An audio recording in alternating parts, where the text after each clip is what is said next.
Hello everyone, welcome to Teamplay. Attacking B-side on Pearl can be the hardest thing on earth if your team is hesitant of pushing forward, gets scared by enemy's utility or waits for a defender's mistake. But it can also be very easy if everyone knows exactly what to do. Learn from DRX, one of the best Valorant teams, what that is.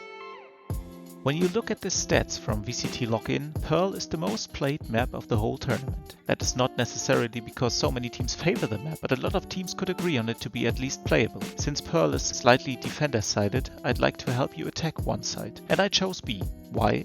Because this bomb site is harder to retake and easier to engage when working together as a team.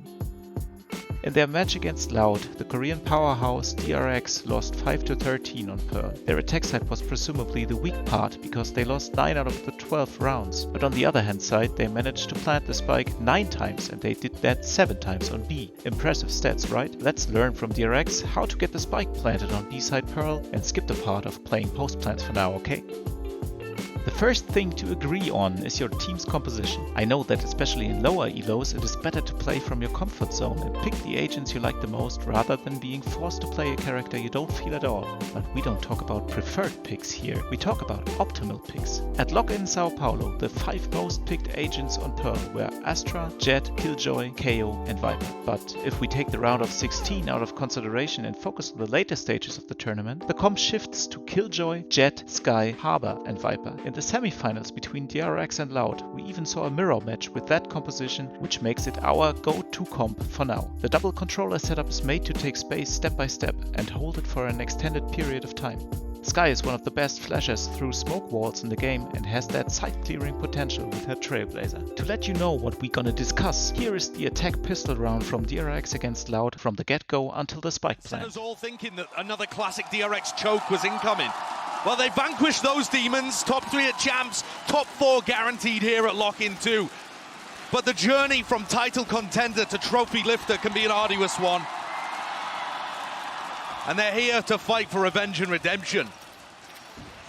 And Loud, an opportunity for them to get one step closer to potentially claiming that back-to-back trophy, something that nobody has ever done in VCT history. And this fast approach, you're seeing it. Buzz up top, the dash play and updraft, and he's shut down. Sadak was aware of it.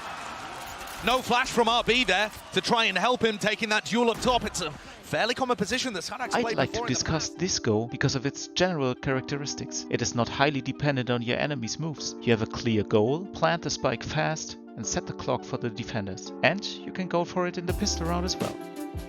Let's take a look at DRX buy first. Despite B on Pearl having long-ranged fight potential, only Killjoy goes for a ghost. That hints at her positioning in the post plant far back on ramp to hold the flank. Harbor goes full util, Skye and Viper decide to buy frenzies instead of ghosts, which is due to the fact they want to rather force closer ranged fights. Jett goes for the frenzy as well, in addition to 1 cloudburst and 1 updraft. Every part of the utility will have its purpose, so there are almost no things you could really change. Due to personal preferences, you could buy ghosts instead of frenzies, or maybe even go for classics with light shields. Killjoy's main focus in this round is to protect the flank. Therefore, her turret covers B lobby from stairs. After that you can barely see Zest throwing his nano swarm to B. This is the exact spot to throw it from, the lineup, and the spot it lands on. It helps making sure B-side is clear and there is no opportunity to re-peek for the defenders. After that, Killjoy runs to pillar to help in potential fights, but pulls back immediately to ramp when site is cleared. Harbor plays a crucial role in that round since his abilities are key to a safe plant. He starts off with a cascade down B long that gets stopped at the corner of the house. This enables the whole team to push forward without fighting site or halls. Then he uses his high tide to cut off B link and tower,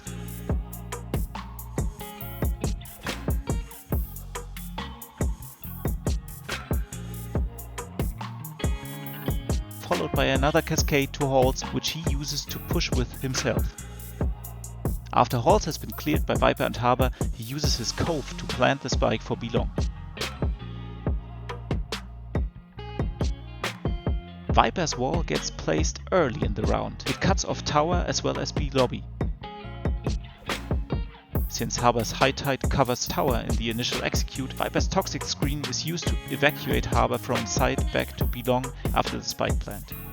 Mako throws his snakebite while running down B long when the go is about to start. You can see here how to do it and where it lands. Then Viper follows Skye's Trailblazer to halt and holds tower and hell from there. Skye is second to peek B long and to follow Jett in the cascade. From Cubby, RB uses his Trailblazer to clear sight and halts like that. After that he sets up a crossfire from Generator.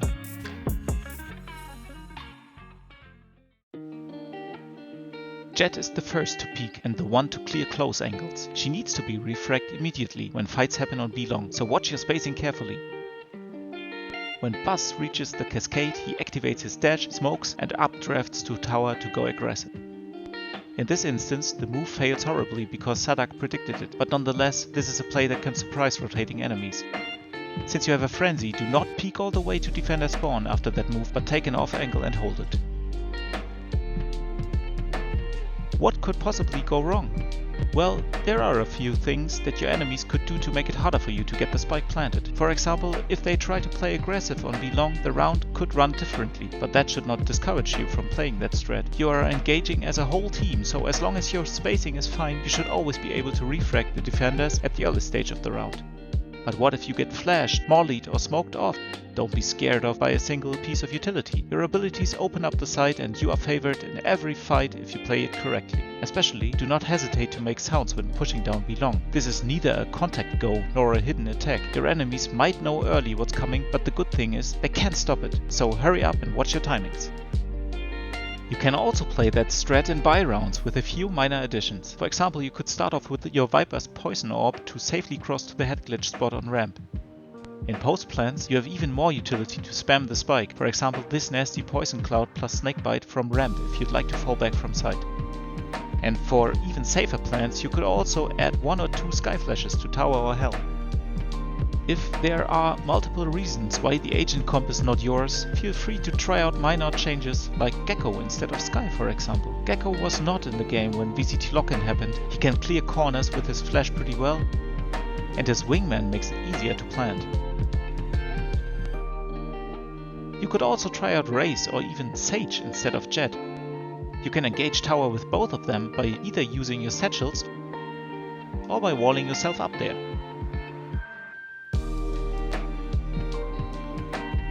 Last but not least, I want to show you the whole play that we discussed in split screen. This way you can easily practice the round with your teammates and look for the perfect timing.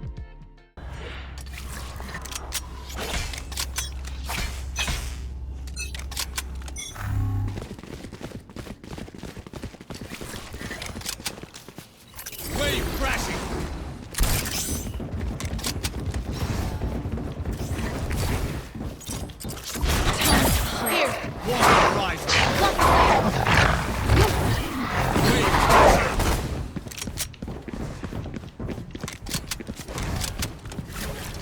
Blocking fire. Thank you for watching my first ever Teamplay video. If there is anything more to add to this specific play, let me know in the comments. If there are other tactics you'd like to discuss in future clips, let me know about that as well. See you next time.